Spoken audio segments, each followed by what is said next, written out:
Dieu ne s'est pas occupé des œuvres de justice que nous avions pu accomplir, mais, poussé par sa seule miséricorde, il nous a sauvés par le bain de la régénération et de la rénovation en l'Esprit Saint. Tite chapitre 3, verset 5.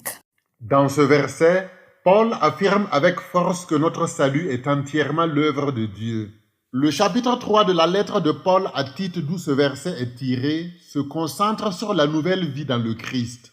Paul souligne que le salut n'est pas une récompense pour nos mérites, ni le résultat de nos œuvres de justice. Ce n'est pas un bien que nous pouvons acheter, mais un don gratuit, motivé uniquement par la miséricorde divine.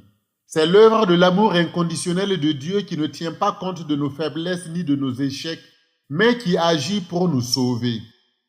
Ce salut commence par le baptême qui fait advenir la purification spirituelle et la nouvelle naissance par la foi.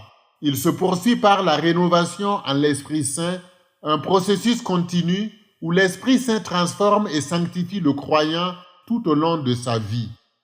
Dieu ne s'est pas occupé des œuvres de justice que nous avions pu accomplir, mais, poussé par sa seule miséricorde, il nous a sauvés par le bain de la régénération et la rénovation en l'Esprit Saint. Tite 3, 5.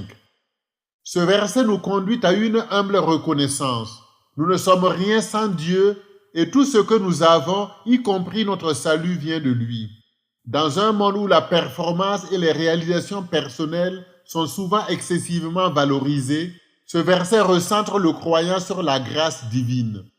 De cette humilité naît une gratitude profonde pour le don immérité du salut que nous ne pouvons ni acheter ni mériter par nos efforts.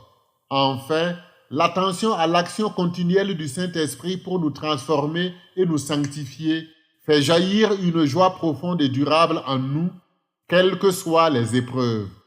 Cet enseignement vous a été offert par l'abbé Jean-Emmanuel Convolbo, prêtre de l'archidiocèse de Ouagadougou au Burkina Faso.